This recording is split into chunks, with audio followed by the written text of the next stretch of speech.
courage. Courage is a big word, isn't it? It's very loaded.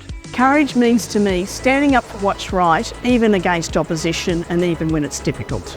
I think the LGBTIQA+ community has had many windows in my life that I've witnessed where courage has been very important. You know, I'm old enough to remember what it was like when we were fighting for decriminalisation and recognition, and that was a very courageous strategy. What I'm reminded of is those who joined the protests after the first Mardi Gras in 1978, knowing that we'd had the stuffing beaten out of us up in King's Cross and 53 people arrested, but still came out in the biggest gay and lesbian demonstrations to date in July the 15th of 1978. Under Mardi Gras, for example, an organisation that was based on protest and then became one of celebration, to accept an olive branch for the police, where once the police were locking us up, in fact throwing us into the building that we now have Qtopia Sydney in, and now they march in the parade. But that's a courageous step from Mardi Gras, and it's a courageous step from the community. During the AIDS crisis, I saw amazing courage and I saw amazing compassion. I think one particular occasion was during the Mardi Gras, and a lot of the patients from St Vincent's, from Ward 17 South, had been brought up on stretchers. And as each float came by, it stopped.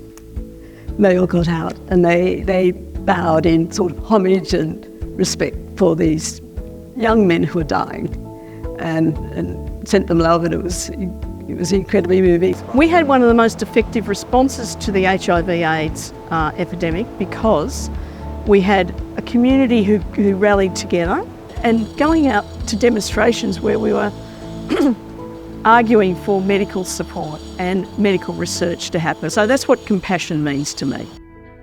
Look, business speaking, particularly in this sort of broader footprint of where we are today on Oxford Street, I think, you know, one of the things that we can really look at as a big achievement for the businesses, not just gay and lesbian businesses, but that's very much dominated by them, has been that they're resilient and that they're strong. And we see that particularly, like, just for example, with the launch of the Pride Viz, where we actually came together and we looked at a way in which we could communicate a message of safety for the broader community. And so that was a powerful sort of situation, again, coming together, coming up with a great idea and actually saying, hey, this is a safe and welcoming space. It's a bit of a long-winded answer, and it's not one specific event, but I think we see it so much. And I've used those three legacies about the fight for decriminalisation. You know, we then looked at the health crisis, we then looked at the marriage stuff, and we've even gone further now and looking for that further legislative stuff happening right now here in New South Wales, and we're coming together as a team to take that battle on. In the 90s, the attitude to gay and lesbian community, as it was called then, was very different from now. I sat in the Parliament last week when the Premier and many members gave apologies for the treatment of the community. We've come a long way. It's taken a long time.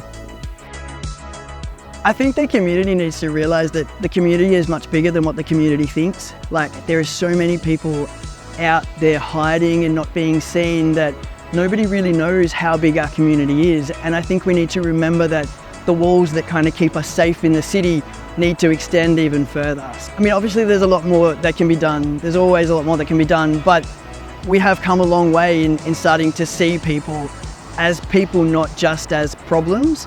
That's courage, that's compassion, that's actually understanding people is where we need to be in order to affect change, to get better.